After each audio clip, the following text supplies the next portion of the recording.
Hello అండి, అందరికీ welcome to కుచ్చు స్పెషల్ డిషెస్. దొండకాయ ముద్ద కూర ఎలా చేసుకోవాలో చూపిస్తున్నాను. పుల్లగా కారంగా చాలా టేస్టీగా ఉంటుంది. వేడి అన్నంలోకే కాకుండా చపాతీల్లోకి కూడా బాగుంటుంది. ఎలా చేసుకోవాలో చూపిస్తాను. ముందుగా ఇక్కడ 1/2 kg దొండకాయలను తీసుకుంటున్నాను. దొండకాయలు ఒకసారి నీళ్ళతో శుభ్రంగా కడిగి రెండు వైపులా తొడిమలు కట్ చేసుకొని వీడియోలో చూపిస్తున్నట్టుగా కట్ చేసుకోవాలి. ఒక దొండకాయని 4 భాగాలుగా కట్ చేసుకోండి. లేత దొండకాయలు తీసుకోండి, కర్రీ టేస్ట్ అనేది బాగుండిద్ది. ఇప్పుడు ఒక కుక్కర్ తీసుకొని కుక్కర్లో మనం కట్ చేసి పెట్టుకున్న దొండకాయలు వేసుకొని పసుపు ఒక 1/2 టీ స్పూన్ వేసుకోండి.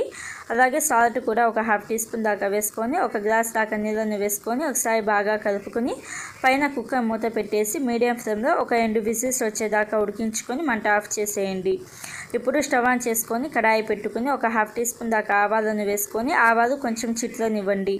ఆవాలు కొంచెం చిట్లిన తర్వాత మినపగుళ్ళు 2 టేబుల్ స్పూన్లు, అలాగే పచ్చిశనగపప్పు ఒక 2 టేబుల్ స్పూన్లు వేసుకొని 1 నిమిషం పాటు లో ఫ్లేమ్లో ఫ్రై చేసుకోండి. 1 నిమిషం తర్వాత జీలకర్ర 1 టీ స్పూన్ దాకా వేసుకొని ఒకసారి బాగా కలుపుకొని ఎండు మిరపకాయలు 8 నుంచి 10 దాకా వేసుకుంటున్నాను. ఈ ఎండు మిరపకాయలు ఒకసారి బాగా కలుపుకొని ఎండు కొబ్బరి సన్నగా కట్ చేసింది ఒక 2 టేబుల్ స్పూన్లు వేసుకొని మంట మీడియం ఫ్లేమ్లో పెట్టేసి దోరగా వేయించుకోండి. ఇలాగా దోరగా వేయించుకున్న తర్వాత ఒక ప్లేట్లోకి వేసుకొని పూర్తిగా చల్లారనివ్వండి. పూర్తిగా చల్లారిన వీటన్నిటిని ఒక మిక్సీ జార్లోకి వేసుకొని మెత్తని పౌడర్ లాగా గ్రైండ్ చేసుకోండి. మిక్సీ మధ్యలో ఆపుకొని ఒకసారి బాగా కలుపుకొని ఇలాగ మెత్తని పౌడర్ లాగా గ్రైండ్ చేసుకుంటే కొబ్బరి పొడి అనేది రెడీ అవుతుంది. ఇక్కడ చిన్న నిమ్మకాయ సైజ్ అంత చింతపండుని నీళ్ళలో నానపెట్టుకున్నాను. ఇలాగ నీళ్ళలో నానపెట్టుకున్న చింతపండు నుంచి గుజ్జు అనేది సపరేట్ చేసేయండి. ఇక్కడ దొండకాయలు కూడా మంచిగా ఉడికాయి.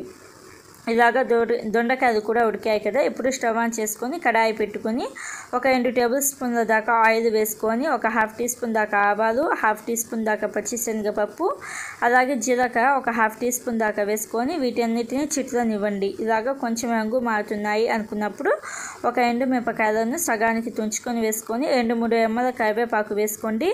కరివేపాకు అస్సలు మిస్ అవ్వద్దు, టేస్ట్ చాలా బాగుండిద్ది. కరివేపాకు కొంచెం ఫ్రై అయిపోయిన తర్వాత మనం రెడీ చేసుకున్న కొబ్బరి పొడి వేసుకొని ఇలాగ పొడిని కొంచెం రంగు మారేదాకా ఫ్రై చేసుకోవాలి. ఇలాగ కొబ్బరి పొడి కొంచెం రంగు మారడం స్టార్ట్ అయిన తర్వాత చింతపండు గుజ్జు వేసుకోండి. చింతపండు గుజ్జు వేసుకొని ఒకసారి బాగా కలుపుకొని సాల్ట్ ఒక 1/2 టీ స్పూన్ దాకా వేసుకోండి. సాల్ట్ ఒక 1/2 టీ స్పూన్ దాకా వేసుకొని ఒకసారి బాగా కలుపుకొని కొంచెం ఆయిల్ సపరేట్ అయ్యేదాకా ఉడికించుకోండి. ఇలాగ లైట్గా ఆయిల్ సపరేట్ అవుతుంది అనుకున్నప్పుడు దొండకాయలు నీళ్ళతో సహా వేసుకోండి. మరీ ఎక్కువగా నీళ్ళు కాకుండా కొంచెం ఒక 1/4 గ్లాస్ దాకా నీళ్ళని వేసుకోండి.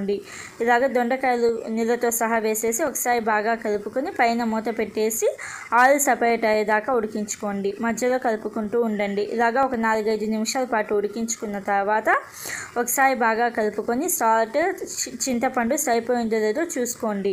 అలాగే ఒక బెల్లం ముక్క వేసుకోండి. 1 ఇంచు సైజ్ అంత బెల్లం ముక్క వేసుకొని సాల్ట్ సరిపోయిందో లేదో చూసుకొని పడితే ఇంకొంచెం సాల్ట్ వేసుకొని ఒకసారి బాగా కలుపుకొని పైన మూత పెట్టేసి ఇంకొక 4-5 నిమిషాల పాటు మంట మీడియం ఫ్లేమ్లో పెట్టేసి ఉడికించుకోండి.